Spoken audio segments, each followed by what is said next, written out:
Le temps de Dieu, les prophéties. Dieu d'abord et Christ ensuite, n'a pas laissé que la condition de l'homme comme référence qui marque la proximité de la fin des temps, du jour du jugement. Il a également laissé sa marque sur les églises et leur fonctionnement. Dans Luc 21 verset 8, il est dit ce qui suit. Veillez à ce qu'ils ne vous trompent pas. Beaucoup viendront en mon nom, en disant. C'est moi et le temps est proche. Ne les suivez pas. Jésus avertit que beaucoup chercheront à se faire passer pour Christ, mais Christ avertit, ne les suivez pas.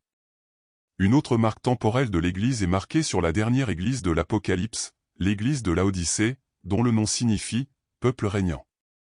Comme son nom l'indique, à cette époque, c'est le peuple qui contrôle les églises et non plus le Christ.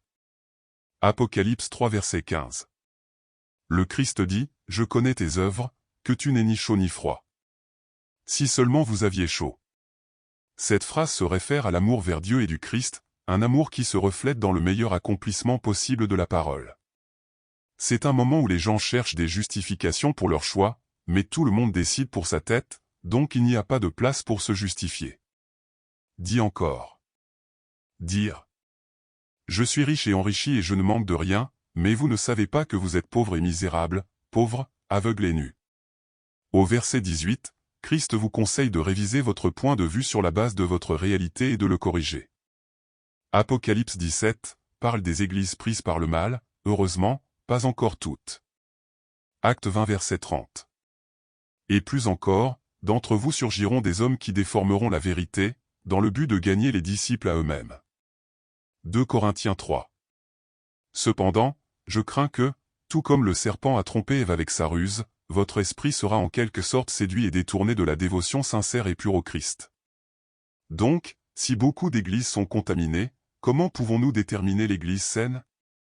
Tout d'abord, l'arbre est connu par ses fruits, n'est-ce pas? Plus il a de bons fruits, moins il a de péchés, n'est-ce pas? Le Christ n'a-t-il pas dit qu'un aveugle qui conduit un autre aveugle conduit les deux à tomber dans le trou, à la perdition? Deuxièmement, le mercenaire cherche la richesse. Christ a dit que l'ouvrier est digne de son salaire, pas de sa richesse, alors faites attention à la façon que l'argent donné est alloué. David a dit qu'il était légitime de manger du sacrifice, pas de manger le sacrifice. Éphésiens 5 verset 6. Ne laissez personne vous tromper avec des mots vides. Car par ces choses vient la colère de Dieu sur les enfants de la désobéissance.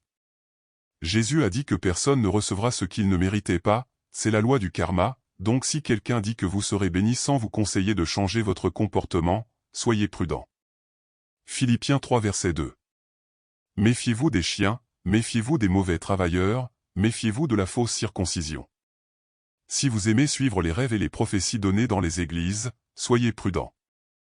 Les prophéties que vous devez connaître sont déjà décrites, méfiez-vous des vendeurs d'illusions, car elles vous conduisent sur le mauvais chemin et non sur le chemin de la vie qui est la correction du comportement. Jérémie a écrit les 29 versets 8 suivants.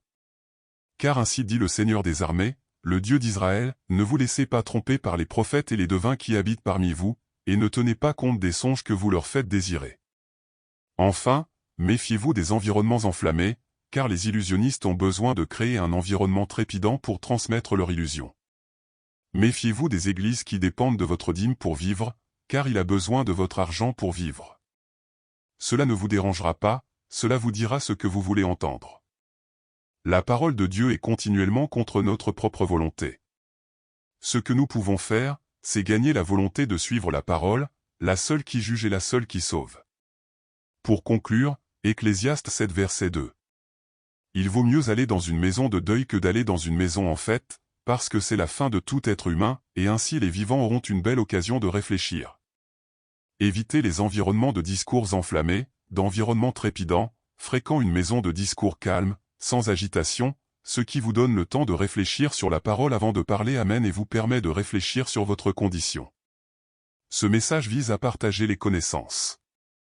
Apporte l'espoir, que Dieu vous parlera à travers le message, parce que je révèle une partie.